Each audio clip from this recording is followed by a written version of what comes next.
آج انشاءاللہ تعالی ہم سورۃ الانفطار کی آیت نمبر 1 سے لے کر آیت نمبر 5 تک پڑھتے ہیں اور اس کو سمجھنے کی کوشش کرتے ہیں۔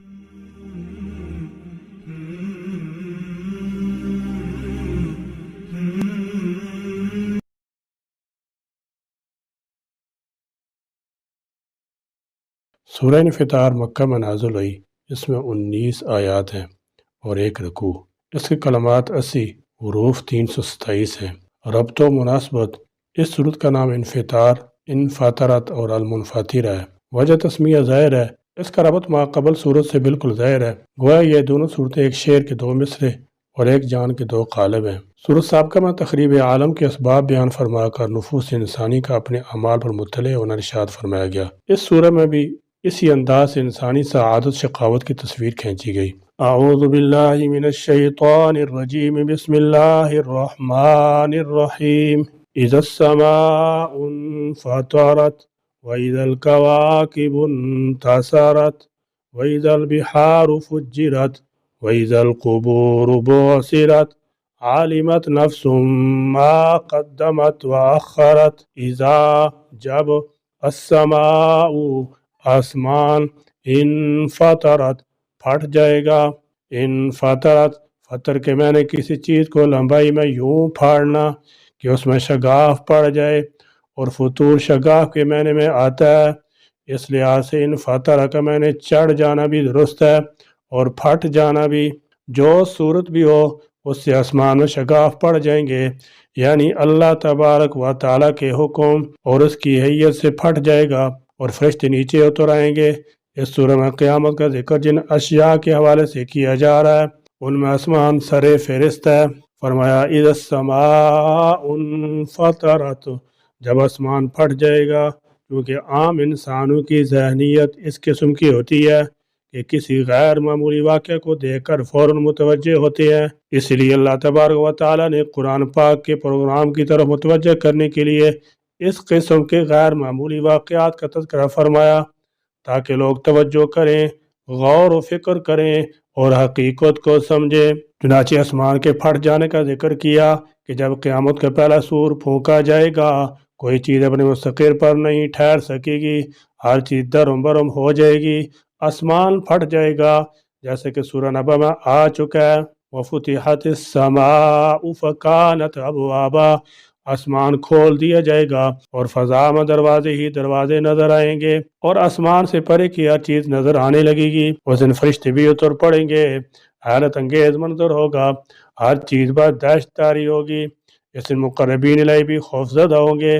حضرت آدم علیہ السلام کہیں گے، یعنی اللہ تبارک و تعالیٰ آج اس قدر غصے میں کہ نہ اس سے پہلے کبھی ہوئے اور نہ آج کے بعد ہوں گے۔ اللہ تبارک و تعالیٰ کی خیر تجلی نازل ہوگی، قیامت کے روز قہری تجلی میں نزول فرمائے گا۔ وَإِذَا، اور جب، الکواکب ستارے، انتصرت بکھر جائیں گے۔ انتصرت نثار اس چیز کو کہتے ہیں جو کسی چیز سے جھڑ کر پورا گندہ ہو جائے، اور انتشار جھاڑنے کو کہتے ہیں، یعنی جس طرح ناک کی رطوبت کے اجزاء نہایت بے ترتیبی سے جھڑ کر زمین پر ادھر ادھر جا پڑتے ہیں، بس یہی اس لفظ کا معنی ہے۔ نیز واضح رہے کہ یہ لفظ صرف غیر جاندار چیزوں کے لیے استعمال ہوتا ہے۔ مطلب یہ ہے کہ ستاروں کی آپس میں باہمی کشش ختم ہو جانے کی وجہ سے وہ نہایت بے ترتیبی سے ادھر ادھر گر پڑیں گے۔ فرمایا کہ قیامت کی ایک نشانی یہ بھی ہوگی، وَإِذَا الْكَوَاكِبُ انتثرت، جب ستارے بکھر جائیں گے، ٹوٹ پھوٹ جائیں گے، گر جائیں گے، اپنی جگہ پر قائم نہیں رہیں گے۔ وَإِذَا الْبِحَارُ فُجِّرَتْ، اور جب دریا چلا دیے جائیں گے۔ آج تو اپنی اپنی جگہ پر یہ رہے گا، بحر ہند، بحر روم اپنے ٹھکانوں پر ہیں، مگر جب قیامت واقع ہوگی سب خلط ملط ہو جائیں گے، ایک بن جائیں گے، کوئی اپنی جگہ پر قائم نہیں رہے گا۔ اس کے بعد آگ کی تپش سے سارے بھاپ بن کر اڑ جائیں گے، پانی کا ایک قطرہ بھی باقی نہیں رہے گا۔ وَإِذَا الْبِحَارُ، سمندر، فُجِّرَتْ، پھاڑ دیے جائیں گے۔ فجرت، فجر بے معنی کسی چیز کو وسیع پیمانے پر پھاڑنا۔ فجر کو فجر اس لیے کہتے ہیں کہ وہ سارے افق پر نمودار ہو جاتی ہے، اور فجر کے معنی پانی وغیرہ کو پھاڑ کر وسیع علاقے تک چلانا اور جاری کرنا کے ہیں۔ گویا سمندر کو پھاڑ کر اس کے پانی کو دور دور علاقوں پر زمین میں بہا دیا جائے گا۔ پیچھے صورت تکویر میں سمندروں کے لیے سجلت کا لفظ آیا ہے، یعنی ان میں تلاطم بپا ہو جائے گا اور پانی باہر دور دور تک پھیل جائے گا، پھر یہی پانی گیسوں میں تبدیل ہو کر جلنے لگے گا۔ بہرحال یہ مختلف اوقات کی مختلف حالتیں مذکور ہوئی ہیں اور سب کا پانی ایک ہی سمندر میں جمع ہو جائے گا۔ پھر اللہ تبارک و تعالیٰ پچھمی ہوا بھیجے گا جو اس میں آگ بھڑکا دے گی، جس سے فلک شگاف شعلے بلند ہوں گے۔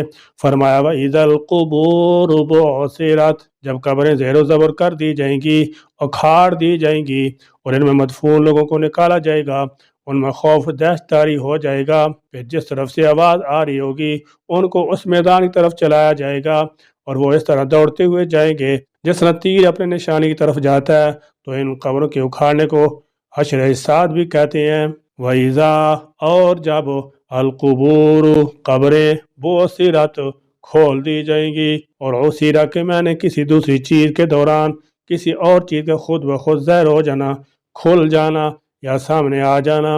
مطلب یہ ہے کہ جب قبروں کو الٹ پلٹ کیا جائے گا اور کھودا جائے گا تو مردے خود بخود زمین سے باہر نکل پڑیں گے۔ یونانی اور بعض دیگر پرانے فلاسفوں کا اعتقاد ہے کہ جسم ایک دفعہ فنا ہو گیا تو ختم ہو گیا، یہ دوبارہ زندہ نہیں ہوگا۔ اگر دوبارہ زندگی کا کوئی تصور ہے تو وہ محض روحانی ہو سکتا ہے، جسمانی نہیں۔ ان کی یہ بات درست نہیں ہے۔ قبریں اکھاڑ دینے والے الفاظ بتا رہے ہیں کہ قبروں سے روحوں کو نہیں بلکہ اجسام کو اٹھایا جائے گا۔ ہر جسم کا اسی روح کے ساتھ تعلق قائم ہوگا جس کے ساتھ دنیا میں قائم تھا، کیونکہ اگر قیامت کے دنیا کی نسل مختلف ارواح و اجسام کو اکٹھا کیا گیا تو یہ سخت زیادتی ہوگی۔ دنیا میں انجام دی گئی نیکی یا بدی کی جزا و سزا صرف اسی صورت میں دی جا سکتی ہے جبکہ قیامت کو انہی اجسام و ارواح کا تعلق قائم ہو جن کا دنیا میں تھا۔ جب یہ کام مکمل ہو جائے گا، روح اور جسم کا ملاپ ہو جائے گا۔ عالمت نفس ما قدمت واخرت، ہر شخص جان لے گا جو کچھ اس نے آگے بھیجا ہے اور جو کچھ پیچھے چھوڑا ہے۔ اس دن انسان حیران و پریشان ہو جائے گا اور اللہ تبارک و تعالیٰ فرمائیں گے ذالک بما قدمت یداک، یہ تیری ہی ہاتھوں کی کمائی ہے۔ نیز وان اللہ لیس بظلام للعبید، خداوند تعالیٰ کسی پر زیادتی نہیں کرتا، یہ سب تیرا اپنا ہی کیا دھرا ہے۔ حدیث شریف میں آتا ہے جو کوئی اچھی رسم اپنے پیچھے چھوڑتا ہے جتنے لوگ اس پر عمل کریں گے اس کا صلہ اس کو بھی ملتا ہے، اسی طرح جو شخص بری رسم چھوڑے گا اس پر دوسرے لوگ عمل کریں گے تو ہر ایک کے بدلے ایک گناہ اس کو بھی پہنچے گا۔ الغرض جو بھی عمل پیچھے چھوڑا ہے اس کا بدلہ پائے گا۔ اگر حرام مال چھوڑ گیا ہے تو سزا پائے گا اور کوئی نیکی کا کام چھوڑ گیا ہے تو اس کے بدلے جزا پائے گا۔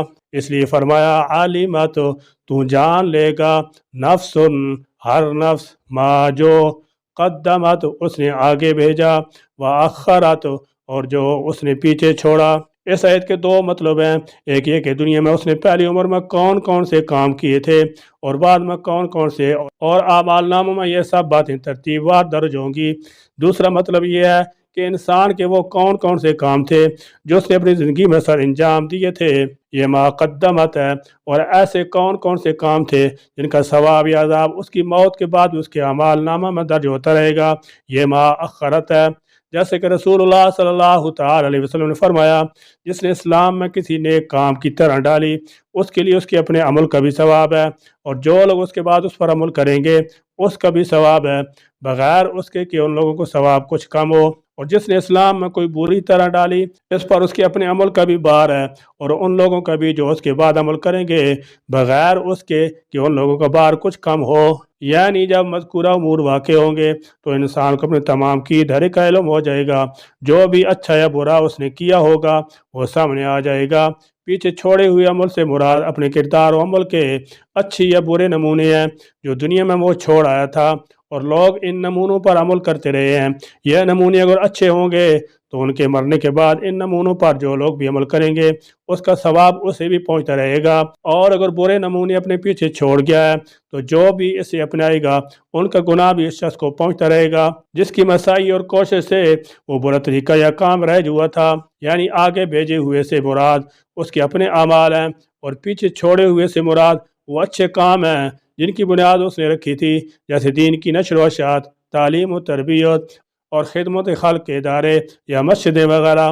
حق تعالیٰ جل شان ہمیں قیامت و آخرت پر ایمان کے ساتھ پورا یقین بھی نصیب فرمائیں، اور آخرت کی طرف سے غفلت اور بھول کر اور آخرت کی طرف سے غفلت اور بھول کو ہمارے دلوں سے دور فرمائیں۔ اس زندگی کا ایک ایک لمحہ حق تعالیٰ جل شانہ ہمیں آخرت کی تیاری میں گزارنے کی توفیق عطا فرمائے۔ یا اللہ ہماری آنکھیں قیامت و آخرت کی طرف سے کھول دے، اور آخرت کے حساب کتاب جزا و سزا کا وہ خوف ہم کو عطا فرما دے کہ جو ہم سے آپ کی ہر چھوٹی بڑی نافرمانی چھوٹ جائے، اور ہم کو میدان حشر میں آپ کی اطاعت گزار اور فرمانبردار بندوں میں شامل ہو کر کھڑا ہونا نصیب ہو جائے۔ آمین۔ وآخر دعوانا الحمدللہ رب العالمین۔